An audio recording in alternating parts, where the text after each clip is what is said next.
service is a rarity in Singapore, let alone service with a smile. A recent survey conducted by market research group TNS found that 56% of 300 Singaporean customers polled felt that service staff here have not gone beyond the call of duty to make their service experience more memorable. Sometimes when you call them, they don't answer, they simply ignore you. Even if they see you waving, they're like, okay, as if they don't see it. Mostly the telco. I mean, you already start with waiting a long time over the phone because they always make you wait.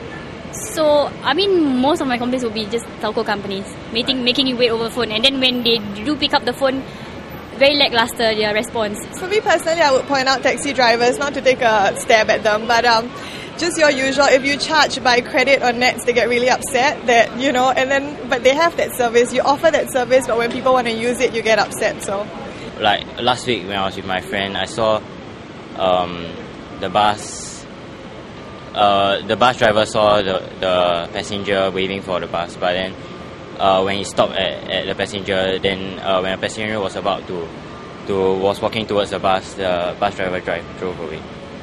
It was somewhere in a food court where I was buying, I think, noodles from a store.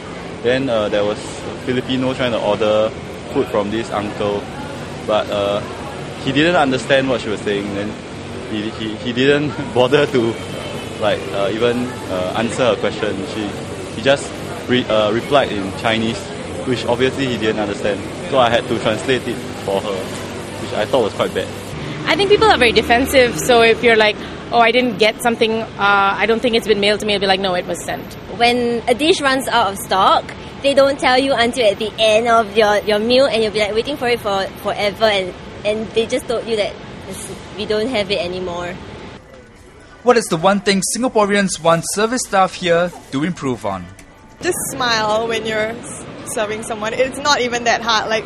You may be having a bad day, but I don't think it's difficult to just, do something with a smile. You don't get that a lot in Singapore. Give me a more friendly expression. I think a smile really works, goes a long way. First impressions do matter.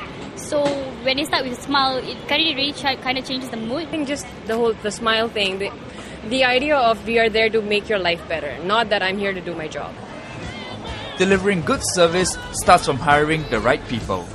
Businesses such as Cathay Organisation, which has been around for over 70 years, and hotel chain Sofitel, which will be setting up its latest hotel in Singapore at the end of the year, say it's all in a person's attitude. For me, it's always been my gut feeling on their attitude and how they apply themselves to an interview process. Do they take it seriously? Are they on time? Do they ask me questions? And the ones that tend to ask more questions are the ones that are actually more motivated. You find that they've researched a little bit about the company or about our other Sofitel show in Bangkok. So this shows intent for me.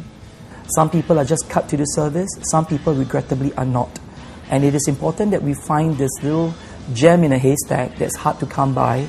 And I think this starts from conversations that you will do informally before the real interview starts, just to get a feel of what they think about consumers' needs and wants are about and how they would tackle it themselves. Service staff here have a long way to go in terms of improving their service standards. But do increasingly demanding customers make it harder to give good service? Find out in the next clip.